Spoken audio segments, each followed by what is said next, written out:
Tetras, vidas, vueltas y ejes del mundo. Es una ojeada plural al mundo y también un espacio en el que el auditorio y los conductores pueden reconocer varios ángulos de análisis.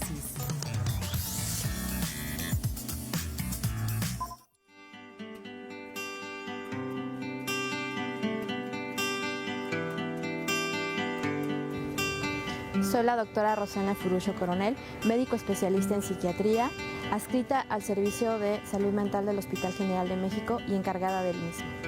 Hoy, 10 de septiembre, es el Día para la Prevención del Suicidio. En este día se fomentan los compromisos y las medidas prácticas para evitar el suicidio, detectando y evitando, en medida de lo posible, todos los factores de riesgo. La OMS define al suicidio como un acto deliberadamente iniciado y realizado por una persona en el pleno conocimiento o expectativa de un desenlace fatal. El suicidio puede ser parte de un acto planeado o bien como un acto impulsivo. El suicidio cobra una vida cada 40 segundos. En México, forma parte de la segunda causa de muerte en el grupo etario de 15 a 29 años. Los factores de riesgo asociados al suicidio pueden ser individuales o vinculados a la comunidad. Dentro de los factores de riesgo individuales se encuentra el haber tenido el antecedente de un intento suicida previo o bien el padecer algún trastorno psiquiátrico, como puede ser el trastorno depresivo, el trastorno por consumo de alcohol, algún trastorno de personalidad o bien padecer esquizofrenia. Existen otros factores de riesgo asociados como las enfermedades crónicas, específicamente las que presentan dolor crónico. Una medida preventiva es acudir a recibir atención médica especializada, así como disminuir el acceso a los medios utilizables para consumar un suicidio. En los jóvenes se tiene que fomentar la disminución del consumo de alcohol.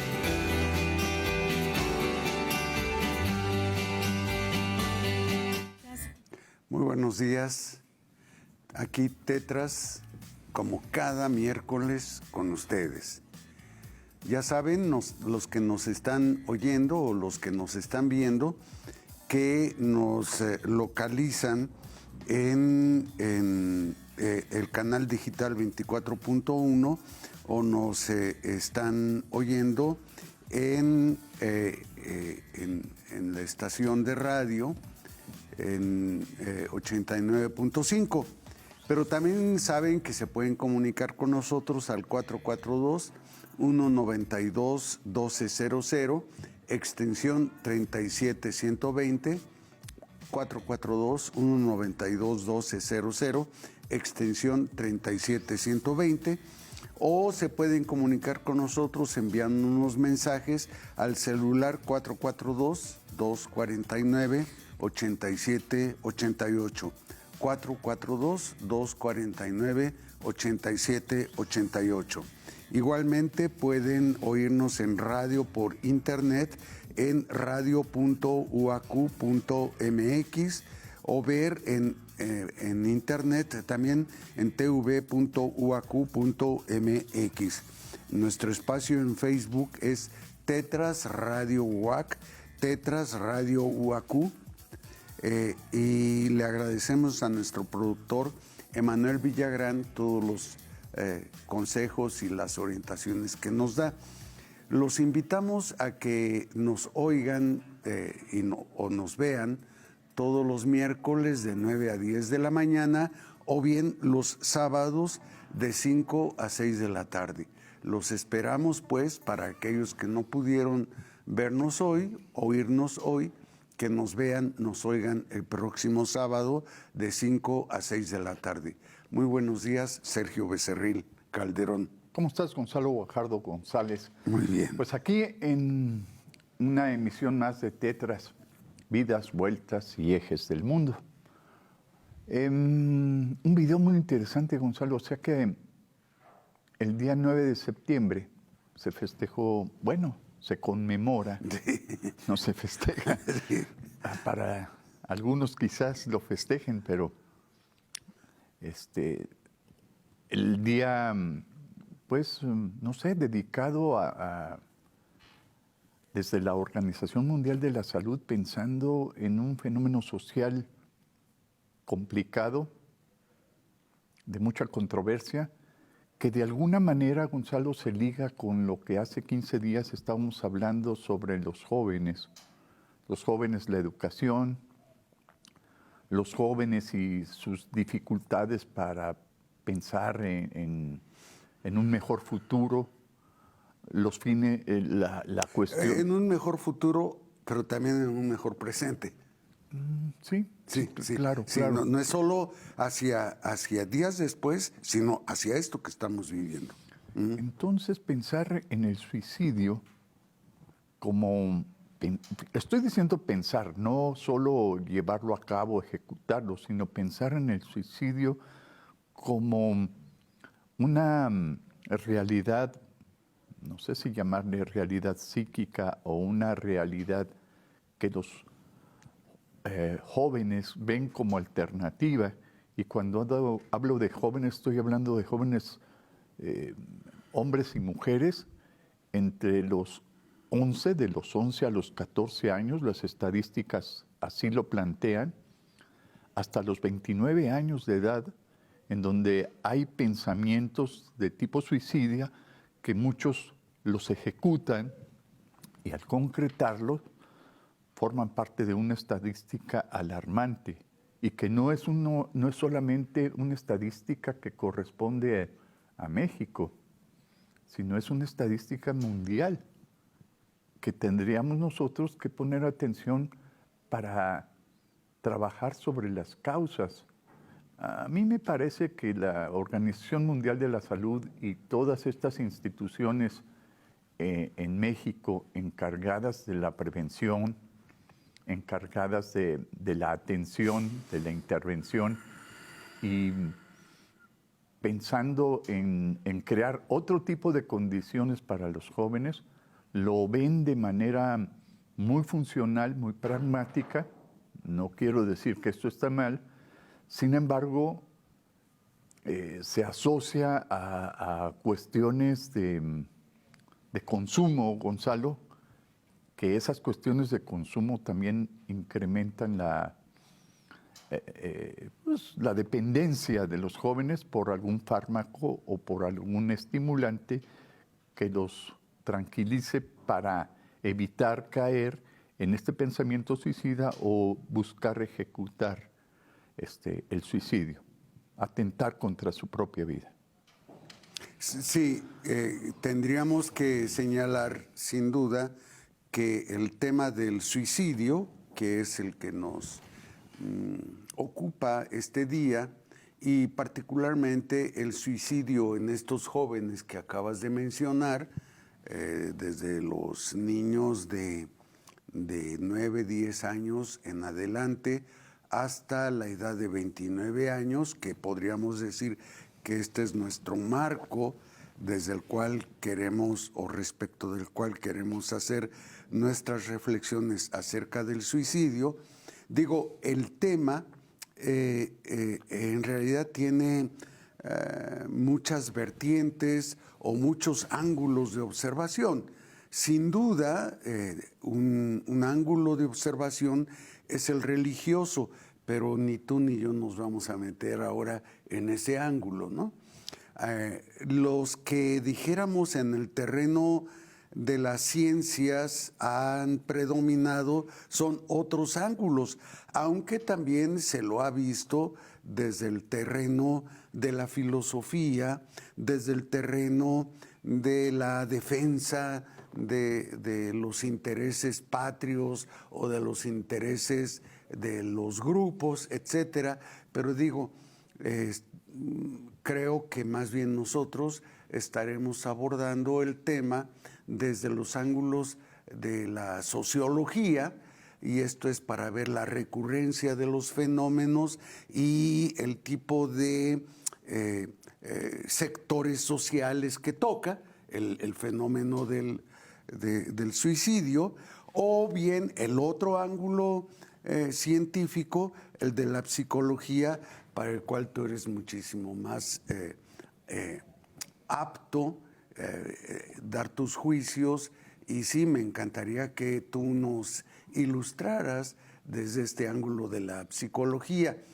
Esto no significa que necesariamente el suicidio tenga que ser visto desde el ángulo de la sociología como una decisión grupal o desde el ángulo de la psicología como una decisión individual, pero ciertamente de alguna manera nos acerca a esas perspectivas, ¿no es cierto?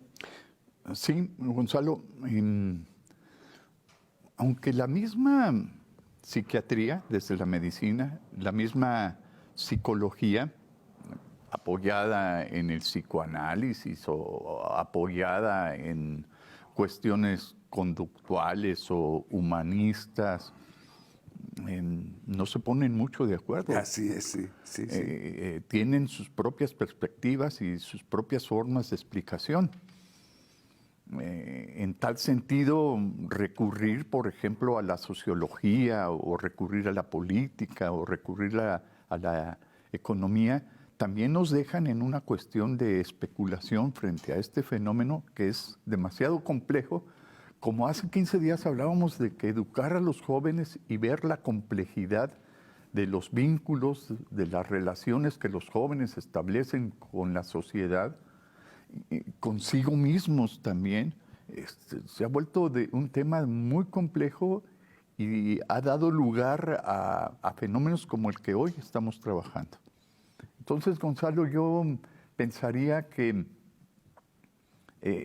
pues explicar el suicidio como una decisión y un fenómeno eminentemente individual, pues nos lleva a señalar, por ejemplo, culpables o responsables.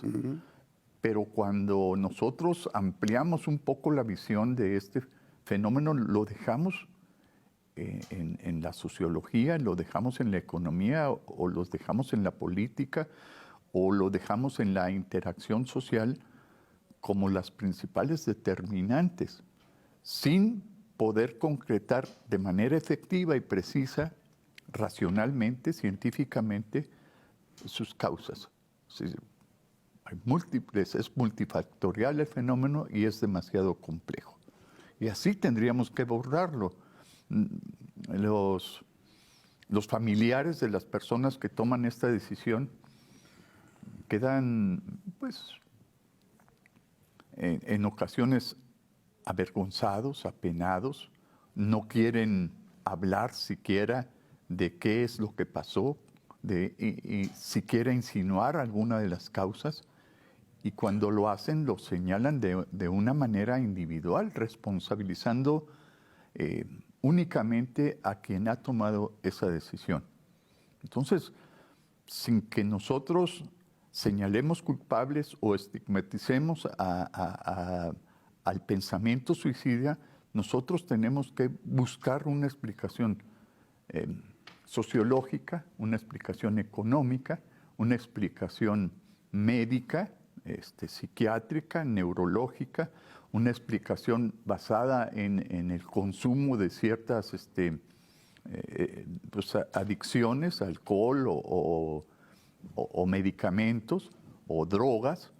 Y estos factores tendríamos nosotros que ir buscando históricamente pues cómo es que se fueron dando o a qué aspectos estaban asociados. Mira, hay la teoría de relaciones objetales, una teoría psicoanalítica, que habla precisamente de que desde el momento mismo del nacimiento, el sujeto va configurando sus relaciones y las configura a partir de relaciones de objeto. Y la relación de objeto tiene un significado, una valoración, y esta valoración es buena o es mala. Esta valoración es total o es parcial. Pero lo que te quiero decir es que esta valoración de los vínculos, de las relaciones, de los nexos que establece el bebé con su mundo exterior y con su mundo interno, le van permitiendo una integración que ellos llaman una integración yoica.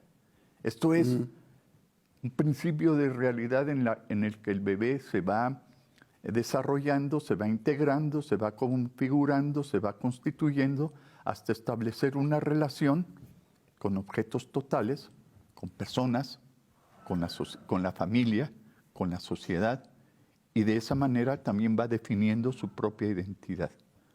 Cualquier perturbación real en las relaciones de objeto o alguna perturbación imaginaria, fantasiada del sujeto, perturba, distorsiona los vínculos que establece con la sociedad, los vínculos que establece con la familia.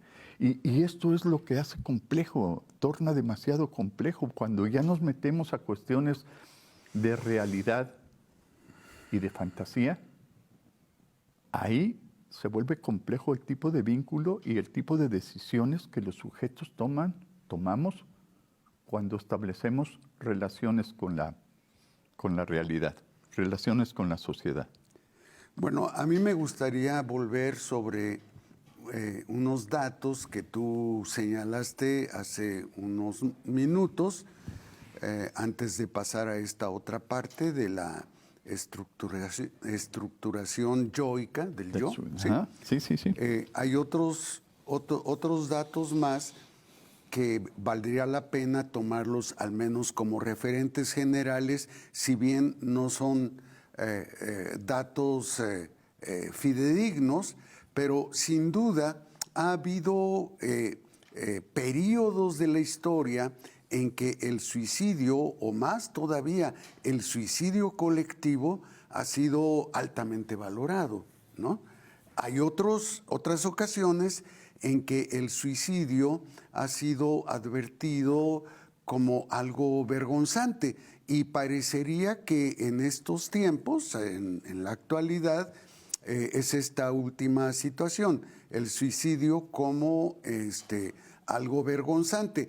Con esto no quiero dejar pasar otra perspectiva que, sin ser propiamente suicida, sin embargo, sí implica la muerte, y es lo de los actos heroicos de un pueblo o de un grupo que lucha aún a riesgo de la vida por defender una autonomía, una forma de autodeterminación social. Pero no quiero entrar a ese tema ahora, sino simplemente señalar que hay efectivamente en la actualidad una cierta conducta vergonzante para reconocer al interior de cada familia o de cada grupo social el suicidio, o al menos el intento de suicidio, de suerte que se habla de números de gente que ha cometido suicidio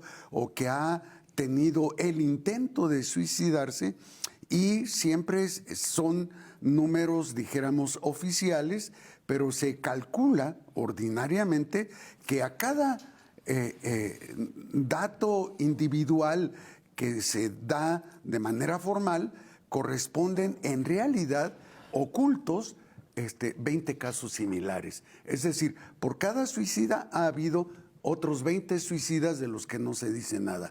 Por cada intento de suicidio ha habido otros 20 intentos de suicidio de los que no se habla. Y es esta situación vergonzante de la que estamos hablando.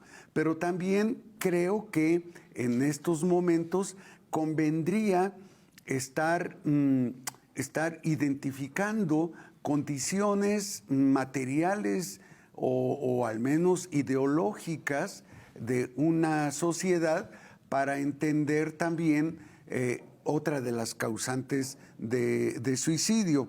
Y así, por ejemplo, el INEGI nos muestra que en el 2018 en México hubo 6,896 suicidios. Pero de puros hombres, ¿eh? Ahí ese dato corresponde a hombres, nada más. Pero a lo que yo quiero llegar es a otra cosa. Hubo 6,896 suicidios en el 2018. En el 2019, 7,196. Muy bien, muy bien. Sí, o sea, fue en aumento del 2018 al 2019. En el 2020, 7,896. Es decir, de 6,896 a 7,196 a 7,896. ¿Qué es lo que encontramos a partir del 2020? Justamente la pandemia, el COVID-19.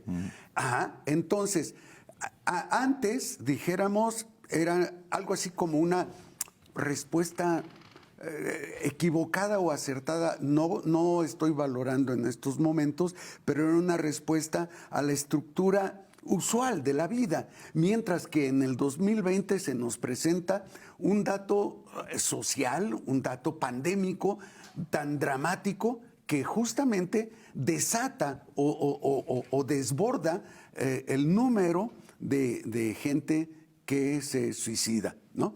Y entonces todavía, desde luego estamos en el 2022 y los datos de este año no terminan de elaborarse. Aún los del 2021 están todavía en proceso, porque seguramente nos sorprenderíamos altamente de ver que se incrementó el número, ¿no?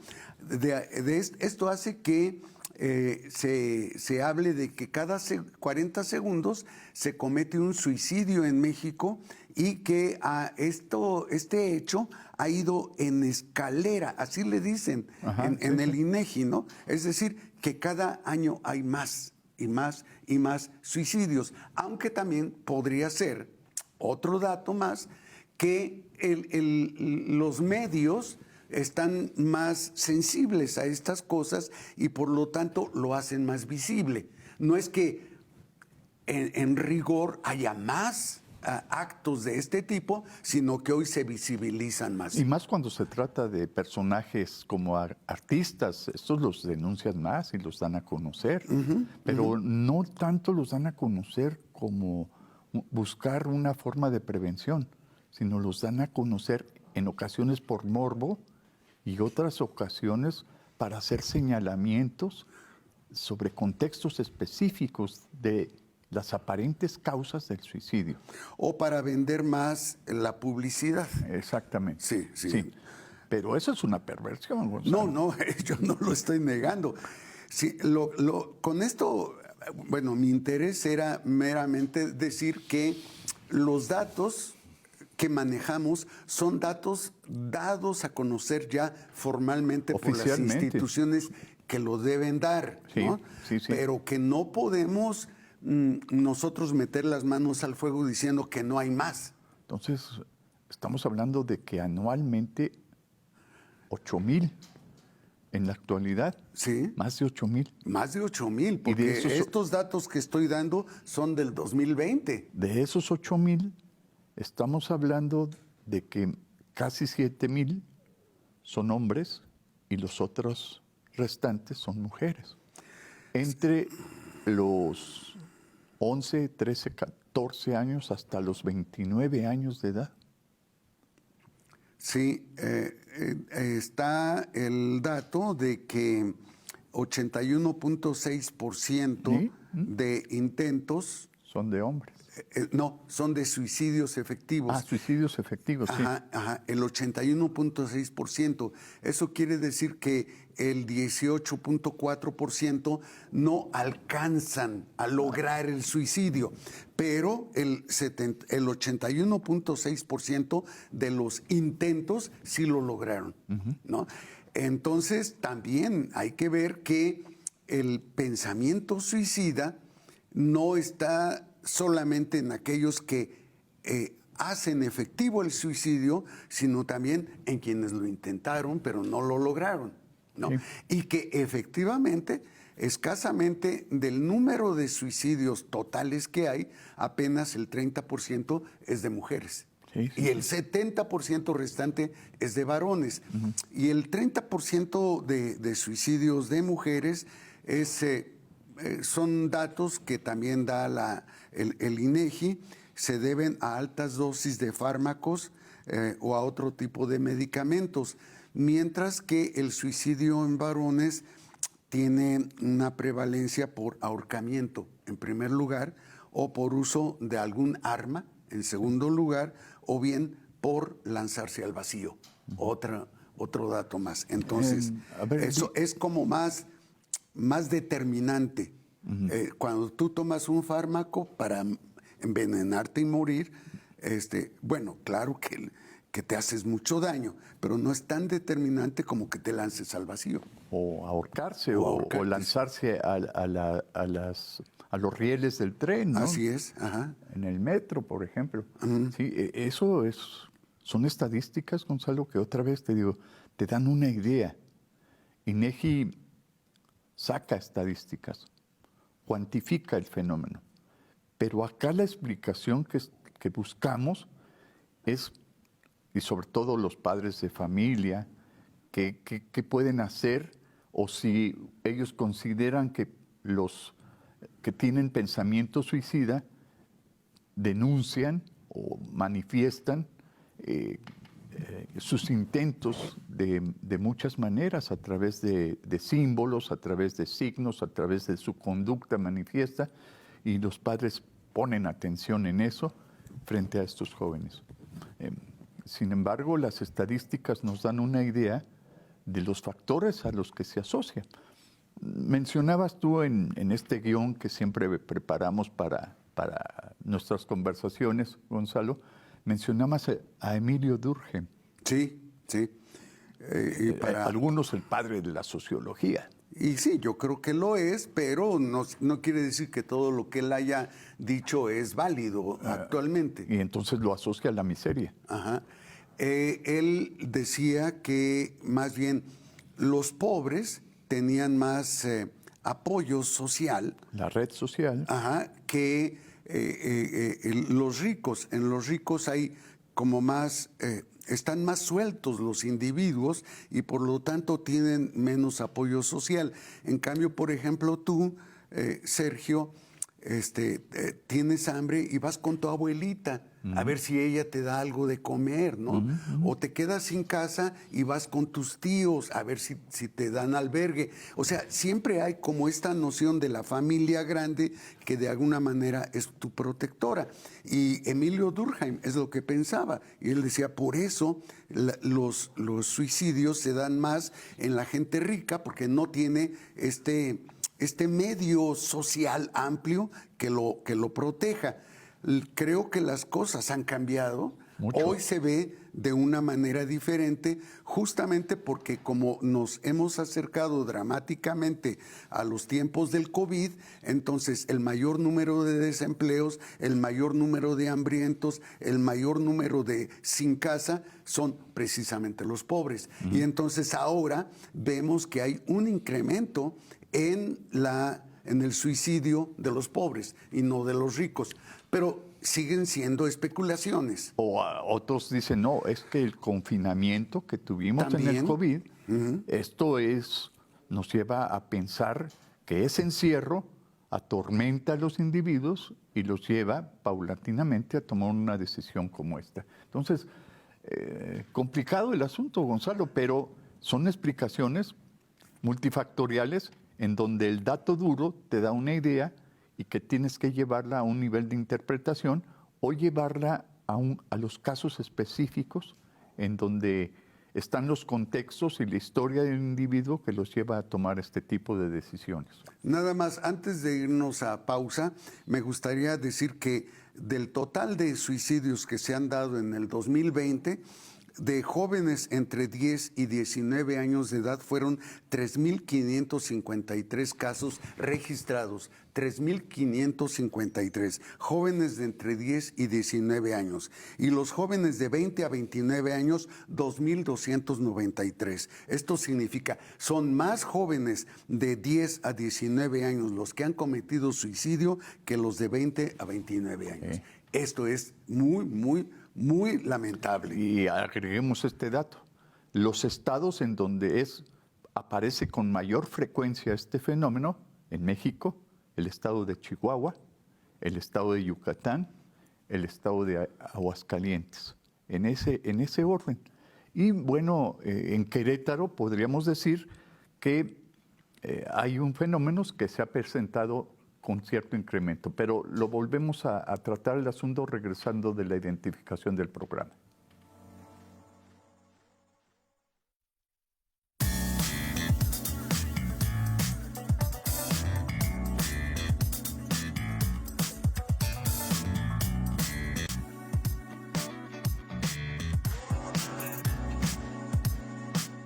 Te decía, Gonzalo, que en Querétaro, en los últimos años, el fenómeno del suicidio ha ido creciendo paulatinamente.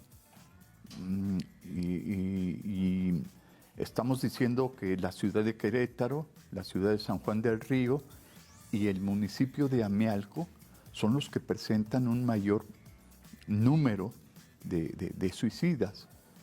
Y en los últimos años, podríamos hablar que en los últimos 8 años ha crecido el fenómeno.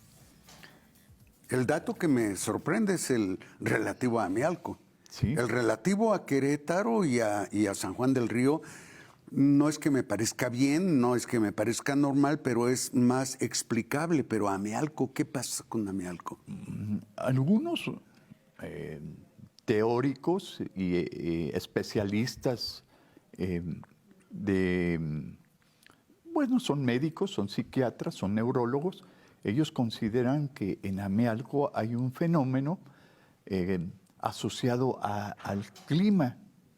A mí me cuesta trabajo yo tampoco aceptarlo. Sí. El clima, no sé, la ausencia de trabajo y los jóvenes, los niños, entre estas edades que tú estás señalando, a mí me parece alarmante que de 9 años hasta los 19 sea una cifra la más manifiesta, y luego de los 20 a los 29. Entonces, Amealco está señalado. Si tú buscas las estadísticas, te envío unas estadísticas en donde Querétaro ya está tomando, principalmente las autoridades están tomando decisiones para la prevención. Y para la prevención, te repito, en estos municipios. Querétaro, primer lugar, San Juan del Río, segundo lugar, y Amealco, tercer lugar. Sí, es que insisto que se me hace sorprendente. Y te repito, las aspiraciones, yo digo, progresistas de Amealco, de los propios jóvenes, encuentran lamentablemente carencias y en ellos viven una especie de frustración al no encontrar oportunidades de vida de manera distinta. Y entonces, entre más grande sea tu expectativa de vida, Gonzalo Guajardo, menor es el grado de satisfacción, y cuando hay menor grado de satisfacción, uno entra en el resentimiento, en la frustración, que te lleva a la depresión y posteriormente te puede conducir a tomar una decisión de quitarse la vida. Digo, yo no quiero de una manera tajante afirmar eso, pero son especulaciones de carácter neurológico, de carácter psiquiátrico, y en psicología nosotros trabajamos con la singularidad. Sí. En contextos muy específicos, ver la singularidad del fenómeno para trabajar no solo el tratamiento y la intervención, sino trabajar contextos, condiciones que garanticen pues, distintas experiencias de gratificación, de satisfacción, en lugar de vivir la insatisfacción, la poca gratificación o la frustración. Sí, eso que estás diciendo me parece muy, muy importante, porque siempre me he preguntado qué pasa en el pensamiento de la gente cuando planea, decide y ejecuta el suicidio. Desde luego no lo podemos saber más que si se trata de un suicidio frustrado y puedes interrogar a las personas, pero una vez que se ejecutó no sabes más que tratando de revivir de alguna manera ciertos rasgos de personalidad o de comportamiento que te permitan de alguna manera recuperar la historia de vida de esos individuos. Hay personas que no lo recuperan, aún y cuando tienen un apoyo, una ayuda, un acompañamiento psicológico. No logran resarcir, porque hay experiencias de vida que producen reminiscencias del pasado y que son están constantemente manifestándose. Entonces, mira, tú sabes que el lenguaje es la conducta del pensamiento. Así es. Entonces, sí. Aquellas personas que tienen pensamientos suicidas lo pueden hacer a través del lenguaje, a través de distintas formas de simbolización, la pictografía, el dibujo, los actos de representación simbólica, las formas de relación, el alejamiento, el aislamiento. Son distintos signos que van formando un síntoma del pensamiento suicida. Bueno, si uno pudiera intervenir en la subjetividad de aquel que tiene pensamiento suicida, podría uno evitar muchas cosas. Sí, pero... Te digo, por lo pronto, el trabajo social, la psicología, se esmeran en crear condiciones, podríamos decir, fisicalistas, crear medios ambientes específicos para buscar distintas formas de satisfacción y de gratificación para que predominen experiencias buenas sobre experiencias de frustración o experiencias de resentimiento. Sí, y en ese sentido yo me pregunto nuevamente qué significa el suicidio y muy específicamente en referencia al tema como tú me lo propusiste desde hace 15 días, el suicidio de los jóvenes. Es que yo podría, otra vez, no estoy intentando justificar, pero podría entender mejor qué sucede en el ánimo de la gente ya vieja, de la gente enferma, etcétera, que para librarse de una situación muy dolorosa decide quitarse la vida o verse privado de ella. Pero ¿qué sucede otra vez en el ánimo de los jóvenes de 9, 10 a 19 años y de los 20 a los 29 años? Porque siempre se dice a los jóvenes, tienes toda la vida por delante, ¿no? Pero tienes todo ante ti. Entonces, ¿qué sucede? Mira, culpamos demasiado en ocasiones al materialismo delicioso, a las distintas formas de consumo, al dinero. Y cuando las imágenes de identidad para los niños, para los jóvenes, son imágenes que expresan estatus, que expresan y manifiestan triunfos, éxitos, logros. Para esas personas que sus condiciones histórico-materiales, si me los permites, no son las favorables para alcanzar eso, ellos pueden delinquir, pueden tener conductas ambiciosas de aspiración y de atentar contra otros, o esas personas llegan al resentimiento, a la frustración y prefieren atentar contra su propia vida, porque en ese juego de vínculos y de relaciones está también la moral, están también ciertos valores, ciertos principios, y cuando no están bien definidos o cuando no están bien convencidos de que esos valores pueden enderezar el rumbo de su pensamiento, de su estructura de subjetividad, entonces esas personas atentan contra su propia vida. Pero esto, o atentan contra el otro, ¿no? Esto te lo pregunto a ti que estás más metido en el tema, ¿significa rechazo a la vida? Porque la vida es la única que tenemos, ¿no? Entonces, ¿el cometer suicidios, el rechazo a la vida o es la desesperanza de cualquier logro? Porque tú lo comparaste con aquellos que a lo largo de esta primera juventud, de la segunda juventud, van teniendo logros, van teniendo superaciones, etcétera, etcétera. Entonces, hay una desesperanza que dicen, no, para mí no se da lograr absolutamente nada, o bien, y esto sería también muy dramático, hay un repudio a la sociedad. Yo estoy de acuerdo con lo que acabas de explicar, porque mira, Algunas causas asociadas a este fenómeno es la depresión. Sí. Algunas causas asociadas a esto es la ansiedad. Algunas causas asociadas es el consumo de estimulantes, de drogas, de fármacos. Sí. La frustración. La frustración.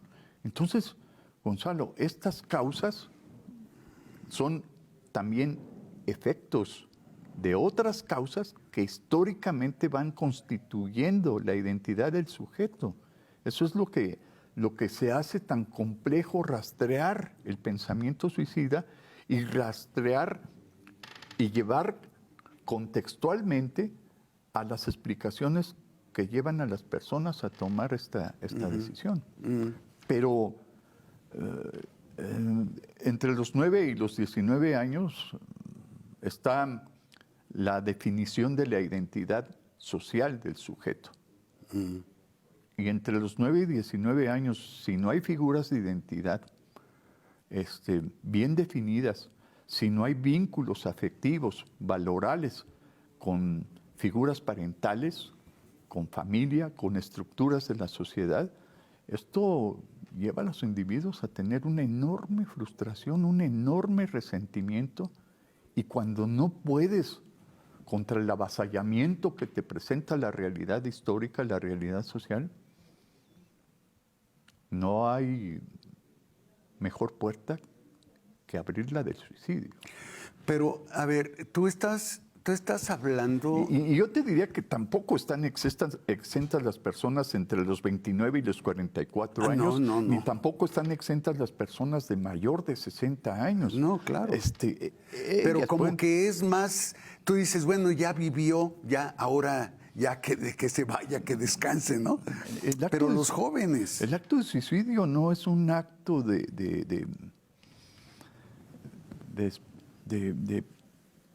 poder, de un acto como valiente, sino es la puerta falsa. Es una acción de no enfrentar la vida y no buscar otro tipo de alternativas. Pero quiero, sin disculpar a este pensamiento suicida, sin disculpar a aquellos que han tomado esta decisión, yo diría que no les queda otra más que esa salida frente al tipo de nexos, relaciones, conexiones que ellos mismos han establecido históricamente y que han configurado una subjetividad de esa naturaleza, de esa índole. Echando mano de datos históricos, o más bien de sucesos, no datos, de sucesos históricos, de gente que, por ejemplo, se ha embarcado en alta mar para ir a otro lugar y encontrar un mundo mejor, o para aquellos que se meten al ejército para luchar por una sociedad mejor, etcétera, etcétera. ¿No podríamos estar pensando, por ejemplo, que el suicida anda buscando una vida mejor del otro lado? Allá, más allá, porque esta vida, vista como la vemos hoy de una forma tremendamente individualista, sin conexión con los otros, es solo una responsabilidad mía. Yo, individuo, no tengo a quién pedirle que me apoye en esta vida, ni tengo nada que darle, pero me interesa una vida mejor. ¿Acaso, como decía, los marineros o los soldados que buscan una vida mejor después de esta vida, no se podría dar esa situación? Sí, sí.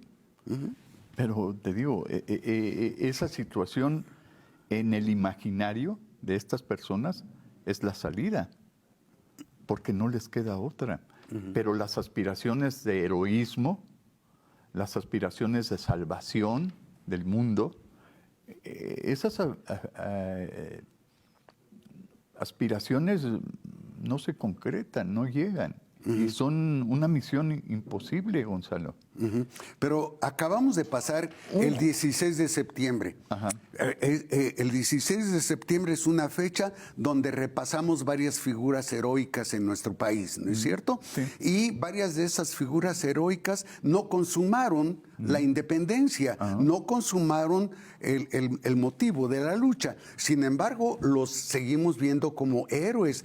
Entonces, tal vez ver a estas personas como esos héroes que no consumaron la otra vida, pero que desarrollaron su vida en búsqueda de esa otra vida.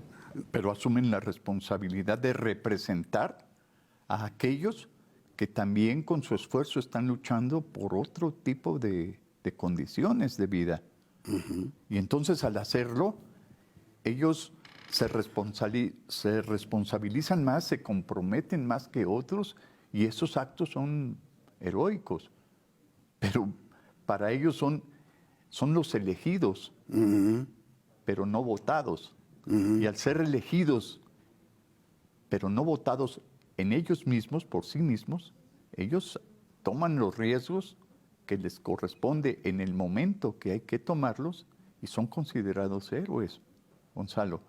Pero no es que va mi espada en prenda y voy por ella. No es que los de las Guyanas, aquellos que se fueron y se suicidaron colectivamente. ¿Pero por qué? Porque su imaginario los estaba llevando a buscar mundos mejores en donde sus propias condiciones no se lo permitían. Y la esperanza de mundos mejores no estaba aquí, sino estaba cerca de la deidad, cerca de su idea, cerca de su utopía. Y ellos toman ese tipo de vínculos, Gonzalo Guajardo. Toman ese tipo de decisiones. Entonces, por eso a mí me parece muy, muy interesante pensar en que estudiemos el fenómeno y que no lo veamos solamente como un problema de salud mental, como los psiquiatras, los neurólogos están señalando, o un problema de salud pública que puede llevar a tomar una iniciativa de ley, sino que lo tenemos que tomar como una responsabilidad familiar, social, educativa, e incluso de realizar estudios pedagógicos para crear las condiciones de vida que se concreten en mundos mejores para los niños, para los jóvenes. Hay niños que no quieren regresar a la escuela. Claro. Hay adultos, jóvenes, que ya encontraron... No quieren regresar al trabajo. No quieren regresar al trabajo, quieren trabajar desde su casa. Sí. Pero esos son satisfactores para ellos, pues son verdaderas defensas de socialización o contra la socialización. Y entonces, ¿cómo entender otra vez, regresando al tema que a ti te importa tanto y que me hiciste enamorarme de él, cómo entender el suicidio de estos jóvenes en los primeros años de su vida? ¿Cómo entenderlo? Como un rechazo a una sociedad que no los ha podido satisfacer, o como una conducta resultado de la desesperanza de decir, aquí no hay nada que hacer ya. Y te repito, ¿cuáles son las aspiraciones de vida de un niño cuando encuentra en su entorno social, en su entorno familiar, en su entorno económico, en sus condiciones histórico-materiales, cuando encuentra privación, insatisfacción, o cuando encuentra represión? O cuando maltrato. Martita y Joselito se quedan en su casa encerrados todo el día porque su mamá, que es la única que tienen, se va a trabajar y no está aquí todo el día. Entonces ellos, en realidad, ese es su único mundo. El monitor, la televisión, ¿está educando a los niños? ¿Cuál es la sensibilidad que van a tener los niños cuando en su entorno están muñecos de plástico, monos de O una pantalla felpa, plana. o una pantalla plana de 80 por 120. ¿Qué tipo de afectos, de sensibilidad desarrollan esos niños? Y mira, filósofo, los empiristas nos enseñaron a que las impresiones, las intuiciones, las sensaciones creaban verdaderas formas de representación social, verdaderas formas de representación de lo material, de la experiencia. Y no están tan alejados sus explicaciones, y estamos hablando de siglos XVI, siglo XVII. El humanismo actual te exige buscar distintas formas de sensibilización y sensibilización afectiva, emocional. Cuando ahí, en realidad, puede estar uno de los más graves problemas cuando hoy existe ausencia de afecto, ausencia de una sensibilidad humana, verdaderamente humana. Entonces estamos perdiendo el son politicón, es decir, el animal social de Aristóteles. ¿Se está acabando? Sí, señor. ¿Estamos en un mundo hiperindividualizado que no tenemos más opciones? No se está acabando, se ha transformado, se ha endurecido, se ha vuelto duro. Y al transformarse y al tornarse duro, aparece otro tipo de sensibilidad. Esta que estamos viviendo desde el fenómeno del suicidio, que es un problema de salud pública o es un problema de salud mental. Pues nos tenemos que ir nuevamente, Gonzalo. Desgraciadamente, despidámonos. porque se estaba poniendo sabroso. Nos vemos dentro de 8 días, los esperamos con Ángel y Rosalba. Hasta la próxima. Adiós. Tetras, vidas, vueltas y ejes del mundo. Programa que se asoma a la vida humana en sus diferentes expresiones, queretana, nacional o mundial. Una producción de TVUAC y XHUAQ Radio Universidad. Gracias por acompañarnos.